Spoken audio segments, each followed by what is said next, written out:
म तपाईँकै लोक दुनियाँको मान्छे विदुर पौडेल निर्दोष।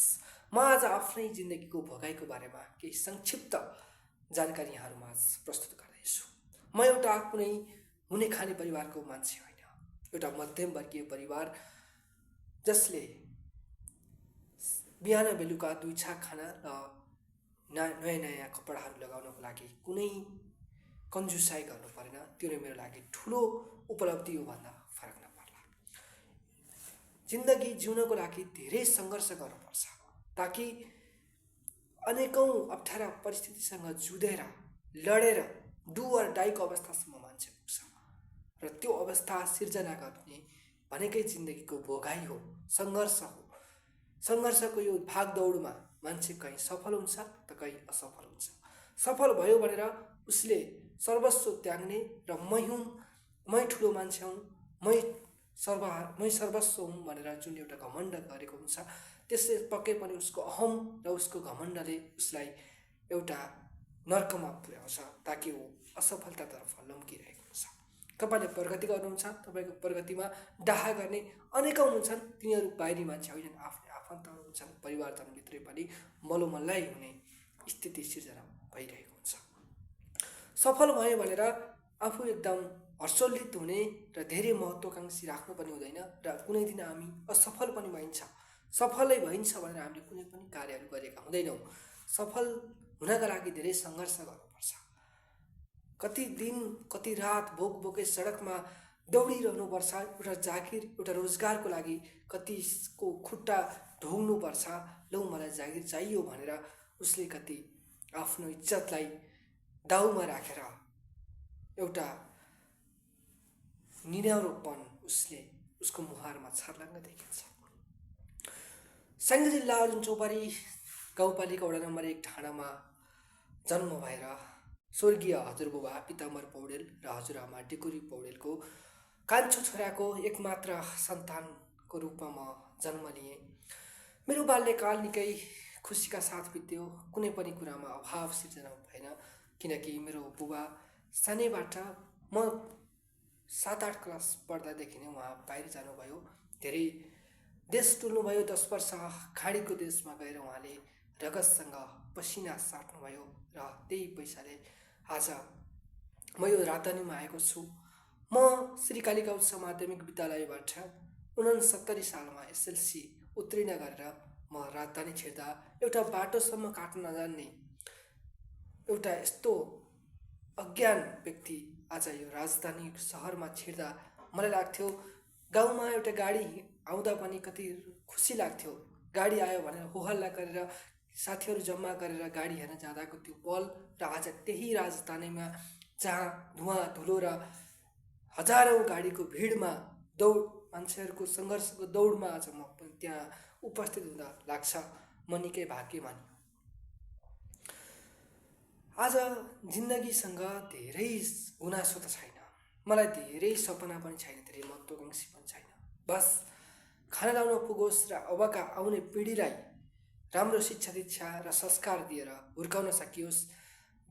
बेरोजगारको जमातमा एउटा सानोतिनो रोजगार दिएर उसलाई आत्मसम्मान हुने तरिकाले उसलाई जिउन सक्ने एउटा बनाउन सकियो भने त्योभन्दा ठुलो कुरा केही हुँदैन। र अब आउने अहिलेसम्म त म अविवाहित नै हो र विवाहित भएपछि आउने श्रीमतीलाई समेत कुनै कुराको अभाव सिर्जना हुन नदिइकन, उसको आँखामा आँसु नदिइकन, किनकि उसले पनि आफ्नो घर परिवार त्यागेर आएकी हुन्छ। आफ्नो बाबुआमा त्यागेर अन्जान व्यक्तिसँग साइनो गाँसेर अगाडि बढिरहँदा उसको आँखामा आँसु भयो भने त्योभन्दा ठुलो मरेतुल्य अरू केही हुँदैन। त्योभन्दा ठुलो पछुतो पश्चाताप केही पनि हुँदैन। त्यसैले श्रीमान श्रीमती भनेको बुढेसकालको सहारा हो र तिनीहरू दुईजनाको मन मिल्यो भने, तन मिल्यो भने, ढुकढुकी मिल्यो भने सायद जीवनयापन गर्न सहज हुन्छ र दुःख सुखमा साथ दिएर, दुःखमा पनि हातेमालो गर्दै सुखमा पनि हातेमालो गर्दै अगाडि बढ्न सकियो भने एउटा उदाहरणीय जोडी बन्न सक्छ। र 10 महिना कोखमा राखेर जन्म दिनुहुने बुबा आमा र आफू भोकै रहेर यो राजधानी जस्तो महँगो सहरमा कुनै पनि कुराको अभाव नदिकन हुर्काउनु हुने बुबा आमाको आँखामा आँसु कहिले पनि दिन नपरोस्, ताकि मेरो छोराले गर्दा म आज यो ठाउँसम्म पुगेको छु भनेर उनीहरूलाई गर्व महसुस गराउन सकियो भने एउटा सफल सन्तान, एउटा संस्कारी सन्तानको एउटा महत्त्वपूर्ण पाटो बन्न सक्छ। आज म राजधानीमा छु र एउटा सानोतिनो रोजगार गरेको छु, जसमा पनि मलाई यो ठाउँसम्म पुर्याउनको लागि, यो बेरोजगारको जमातमा यो ठाउँसम्म पुर्याउनको लागि महत्त्वपूर्ण योगदान दिनुहुने मेरा आफन्तजन, परिवारजन, इष्टमित्रहरूप्रति म कृतज्ञ छु, आभारी छु र धन्यवादका गुच्छाहरू प्रकट गर्न चाहन्छु। जिन्दगीको भागदौडमा, सङ्घर्षको यात्रामा मैले धेरै अप्ठ्यारा परिस्थितिसँग सामना गरेको छु, धेरै दुःख कष्ट भोगेको छु र भोकै दौडेको छु। खाली पेट र भोको पेट र खाली गोजीका सङ्घर्षका कथाहरू पनि प्रशस्त भेटिन्छन्। पत्रकारितामा लाग्दा होस्, भाटबटनीमा जागिर खाँदा होस् र आज कुनै एउटा संस्थामा रोजगार गर्दा किन नहोस्, यी विभिन्न श्रेणीमा विभिन्न तह पार गरेर आज यो ठाउँसम्म 27औं वसन्त पार गर्दासम्म मैले धेरै जिन्दगी बुझे जस्तो लाग्छ। ताकि म पुरै जिन्दगी त भोगेको छैन, तर जिन्दगीको आधा आधी अंशहरू मैले पार गरिसकेको छु। जिन्दगी भनेको के हो, जिन्दगीको अध्याय के हो, सङ्घर्ष के हो र सुख भोगविलास भनेको के हो, दुःख पर्दा कस्तो हुन्छ, सुख पर्दा कस्तो हुन्छ, रमाइलोका पलहरू कस्तो हुन्छ र अभावमा बाँच्दाको त्यो पल कस्तो हुन्छ, त्यो सबै भोगेको छु।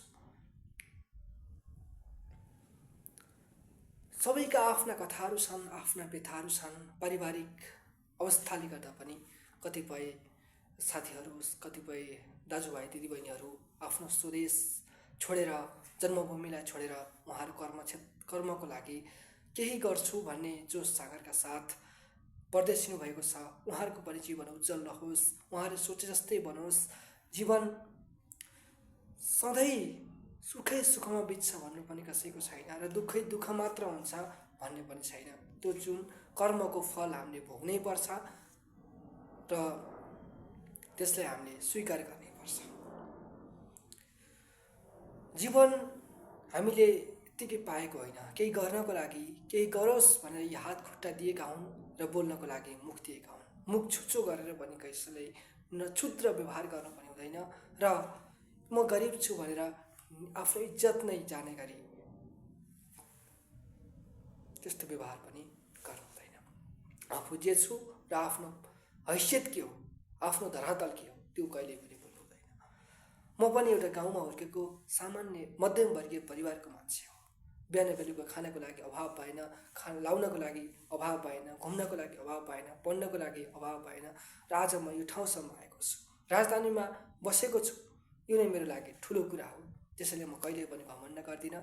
म आज जे छु, जस्तो छु, जुन ठाउँमा काम गरिरहेको छु, म निकै खुसी छु।